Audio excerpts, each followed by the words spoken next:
सिद्ध कीजिए कि √3 एक अपरिमेय संख्या है। तो जिस नियम से हम इसे प्रूफ करते हैं उस नियम का नाम है प्रूफ बाय कॉन्ट्रडिक्शन। हिंदी में जो इसका नाम है वो है विरोधोक्त की उत्पत्ति, विरोध या विरोधाभास के नियम के अनुसार, सीधे आसान भाषा में। इसमें होता क्या है कि हम पहले मान के चलते हैं कि ये एक परिमेय संख्या है।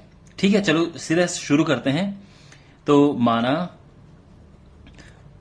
√3 एक परिमेय संख्या है।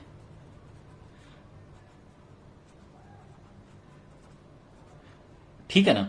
और बाद में कुछ ऐसा हम प्रूव करेंगे जिससे हमें पता चलेगा कि नहीं, हमने जो अज्यूम किया था, जो माना था, वो गलत माना था।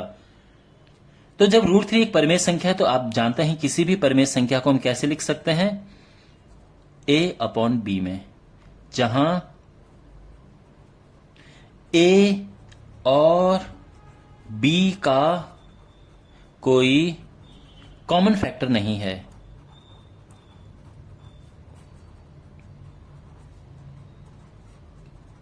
इनका कोई उभयनिष्ठ गुणनखंड नहीं है। मींस ये दोनों किसी नंबर से कटते नहीं है। ऐसा नहीं कि दोनों से दो से दोनों कट जाएं, 3 से दोनों कट जाएं, ऐसा नहीं है।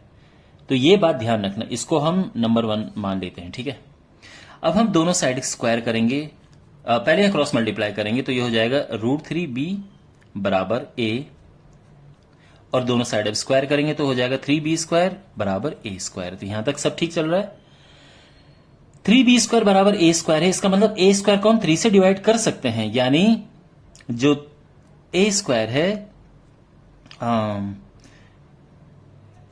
3a² का एक गुणनखंड है।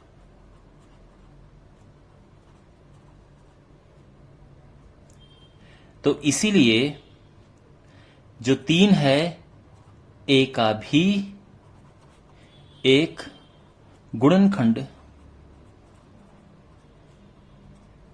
होगा। ठीक है ना, इसको हम दूसरी बात मान लेते हैं।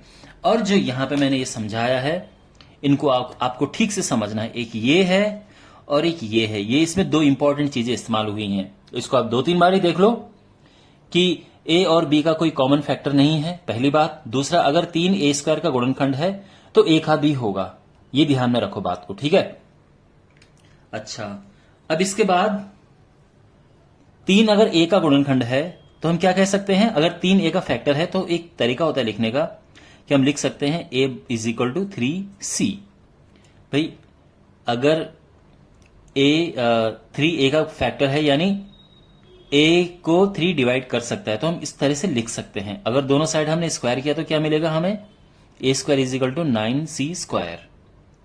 अब हमें ये देखना है और ये देखना है। यहां पे a² 3b² है, उसको यहां पुट करना है। तो इसका मतलब ये है कि 3b², ध्यान रखो a² की जगह पे हमने क्या रखा, 3b²।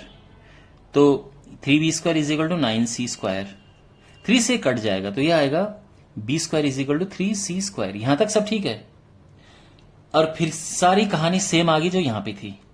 तो हम लिखेंगे कि इसका मतलब ये है 3b² का एक गुणनखंड है, इसीलिए 3b का भी गुणनखंड होगा। ठीक है ना, इसको एक क्वेश्चन नंबर 3 मान लो, मतलब तीसरा स्टेटमेंट। अब यहां पे देखो ये वाली बात हुई है। ठीक है ना, यहां पे भी मैं स्टार लगा देता हूं, जो चीजें आपको बहुत ज्यादा ध्यान में रखनी है। अब आप 2 और 3 से देखो,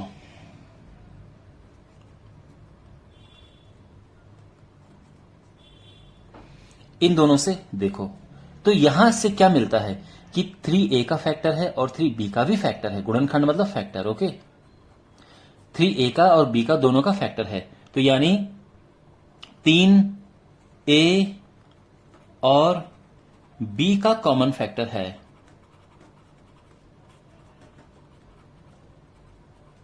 ठीक है, यानी 3 इन दोनों का कॉमन फैक्टर है। लेकिन यहां पे क्या कहा गया है कि a और b का कोई कॉमन फैक्टर नहीं है। तो ये जो हमने बात निकाली, जो प्रूव की है, वो जो हमने शुरू में माना था उसमें विरोधाभास है। यानी मैं इसको अगर 4 दे दूं तो 1 और 4 में विरोधाभास है। क्यों है? क्योंकि हमने गलत इसको माना था कि ये परमेय संख्या है, या अर्थात हमारी कल्पना त्रुटिपूर्ण थी, मतलब हमारी कल्पना में गलती थी। ठीक है ना? तो थोड़ा शुद्ध हिंदी का इस्तेमाल हो रखा है यहां पे। हमारी कल्पना त्रुटिपूर्ण थी। और इसका मतलब क्या है? यानी अर्थात जो √3 है एक अपरमेय संख्या है।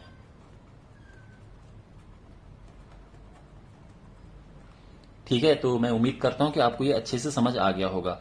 ये बात, ये और ये आपको ठीक से ध्यान रखना है। तो मिलते हैं अगले वीडियो में। Take care.